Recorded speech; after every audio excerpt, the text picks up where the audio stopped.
Hi, my name is Prasanna Shevare. I'm the CTO and co-founder of Drona Aviation. Today I want to talk to you guys about drone applications in IoT, and I want to inspire you guys to build your own drone application. So let's begin with my background. Our beginning was very simple. We were a bunch of research students from IIT Bombay, and we were really excited. This was back in 2012, and we were really excited with the drone technology. We wanted to really build a lot of things. We had a lot of ideas, and we wanted to build many applications with the drone, with drones. And I'm sure a whole lot of you have interesting ideas that you guys want to try and implement. So we actually started making drones and we started flying them. So this photo is a very interesting photo because this photo is actually shot from a drone. It's an aerial photo, and we were super excited about this. But like I think after 10 minutes or so, we immediately realized that there is something wrong with the drone, and it just crashed. And surprisingly, drones crash a lot. I mean, if you try to build some applications or something, you would know that this is actually very common in the drone, that it crashes and you lose a lot of parts in that crash. And we realized as researchers that a small mistake can actually cause a crash, and that crash can actually give rise to a huge expense. And we personally thought that it's very high cost of making a small mistake, and this will definitely slow down the amount of innovations that you see in drone space. And this particular experience that we had of crashing helped us shape the mission and vision of Drona Aviation. So we really wanted to do something for developers and innovators. We really wanted to change this experience of a developer and make it better. And thus we came up with something called Pluto. Now Pluto is a small DIY nano drone which is made for innovators and developers. The first thing we built in is that it has to be crash resistant, because you are going to make mistakes and you're going to crash, so it has to be crash resistant. So we really tested it for like I think we dropped it from 6 floors and it still didn't break. So you don't need to worry about crashing if you are flying Pluto. The second thing is we built in expansion and programmability in Pluto. Now by this I mean that you can add a hardware with great ease, and you can program it very easily using system generated APIs. So a drone code can actually be very complicated and intimidating. So if you just go to GitHub and you just check out Ardu Pilot, I mean there's a huge bunch of code, and you wouldn't know where to start. And we wanted to take that experience and make sure that a new developer, a new person who is very new for drones, he's also able to really program this. So we made sure that there are a bunch of APIs which you could use, and you can just get started to make some drone program that you really wish to make. The third thing we made sure is the Iot enabled platform. So we made sure that this particular drone is Wi-Fi enabled, so that it can talk to your phone, your router, your computer, and anything. The advantage of Iot enabled drone is that it gives rise to many interesting applications. And we realized, just like Android, in case of Android, this internet actually revolutionized the phone industry, because the innovations could easily be deployed to new and new phones, new and new users, and get real-time feedback. We realized that drone also can evolve in a similar fashion, and our vision was to build like a platform where a lot of innovation can happen, and internet was like a big part of this innovation. So that, let's say that today I write a piece of code and I'm able to flip the drone, I can easily distribute it to a bunch of users just using my app, and my drone can be flashed using my phone. So all of this architecture built in Pluto helped. It was all driven towards one goal, which is innovation and development. Now, what have people done with Pluto? Now, I would like to talk about 3 interesting applications that are very interesting. So the first application is a story of a PhD student in IIT Bombay, and he was trying to automate his airship using a standard autopilot. And he realized that it takes a lot of change in code and everything to make sure that the autopilot is compatible with an airship, and you're able to control and stabilize the airship. And because of the Pluto's modular architecture, he was quickly able to make sure that he's able to fly the airship with a mobile phone, and he was able to program, and he was able to get done and dusted with the entire thing in like 2 hours.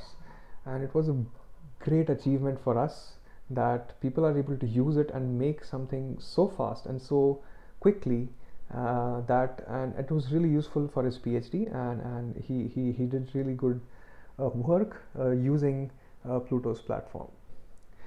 Next, I would like to talk about a student.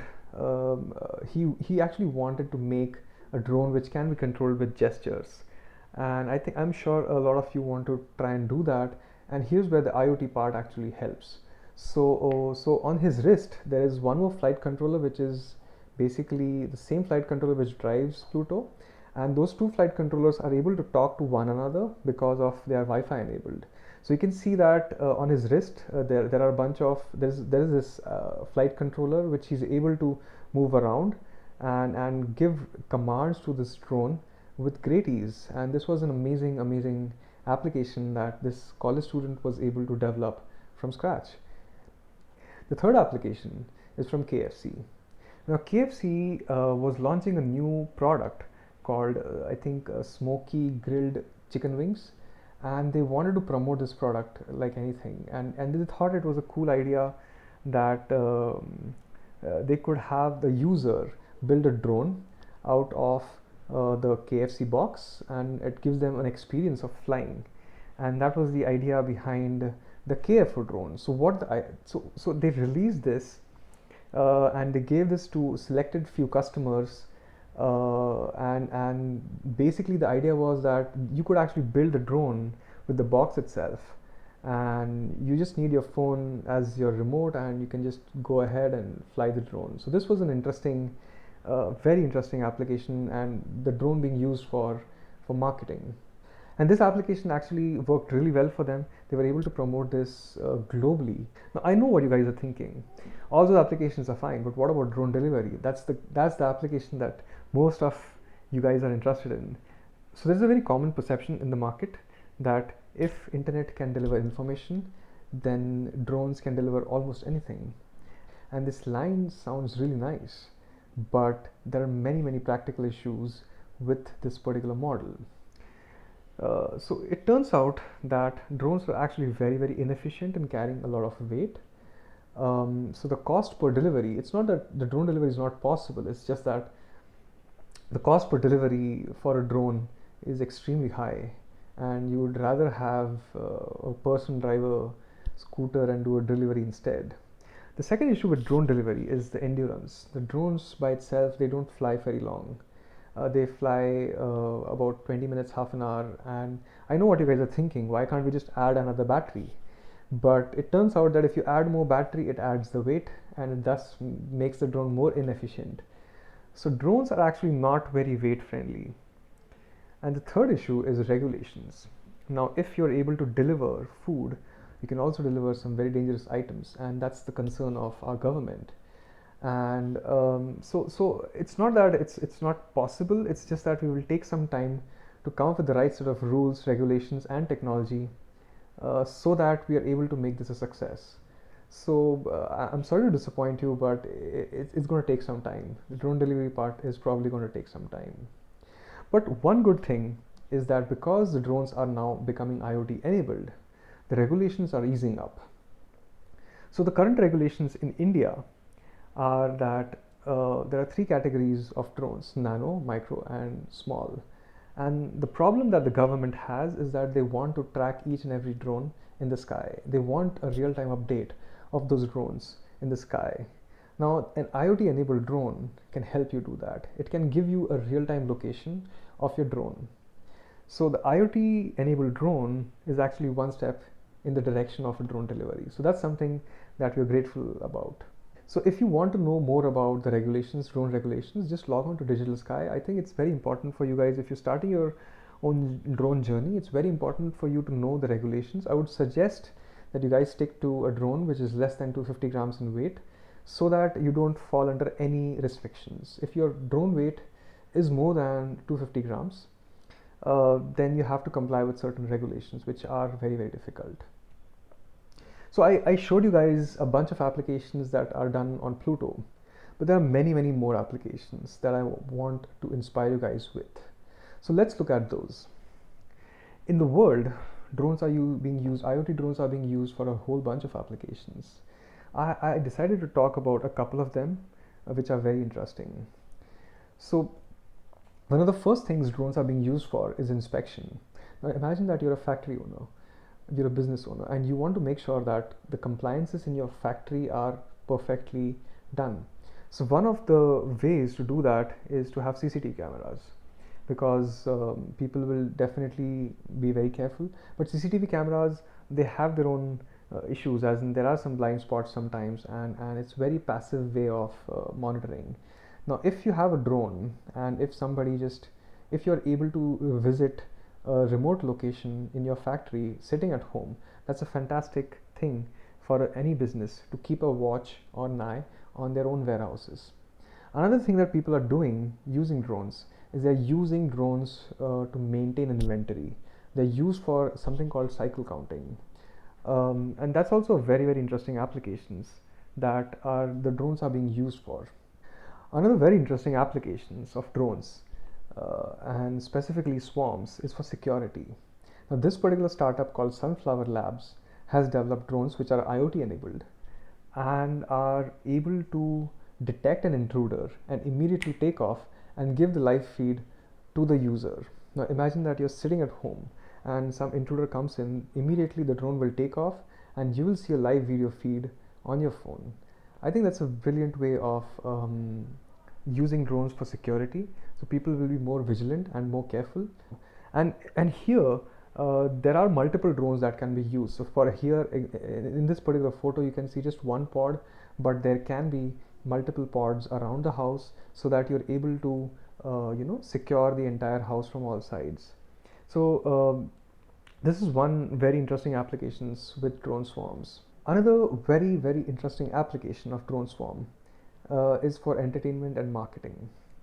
Um, One of the biggest challenges with drone swarm is that the drone does not know its own position. This problem is called a localization problem. I would like to show you a video about some very interesting execution of a drone swarm using a lab-based environment. So what you're seeing here in the video is that there are a bunch of cameras, and this research has been done in the University of Southern California, and you can see that there are a bunch of cameras here, okay, and those cameras are used to know the position of the drone. And once you know the position of the drone, then you can do a lot of things with swarm. So this particular drone is called Crazy Fly. It's a concept which is similar to Pluto, and so you can see that there are a whole bunch of drones lying on the floor, and first one has taken off. And those drones are actually, technically drones need to communicate with one another if you're talking about swarms, but those essentially are pre-programmed trajectories that those drones are actually following. So you can see that the second set of drones have now taken off and they are trying to maintain a position. Now the third set has started, and eventually all of them will be in air. And just look at the way the researcher has moved those drones around to give this beautiful animation effect. And I think they had done this for Christmas, if I'm not mistaken. And I think it looks amazing, and it will surely catch attention of a lot of people. Imagine that you're actually moving into a mall and you see something like this, and you'll definitely want to see more. And this is a great way to maybe brand your product, or you can also use drones for entertainment. So this is actually one of the most exciting byproducts of IoT enabled drones. You can see some more stuff here, and they are able to actually make the alphabets using those drones. And I think and I'm sure that you guys will come with way more creative ideas. And so I believe Pluto will reach there eventually, but I think it's great to be inspired by such amazing work that people have done. With that, I would really like to encourage you guys to try something new with your drones. And if you're new to drone, you can just start off your drone journey with whatever you want. So I would obviously recommend Pluto, but you're free to choose whatever you want. If you have any discussions about any drone based application, please feel free to contact me at prasanna.shevare@dronaaviation.com. I'll be happy to answer any questions relating to any innovation in your industry. So thank you.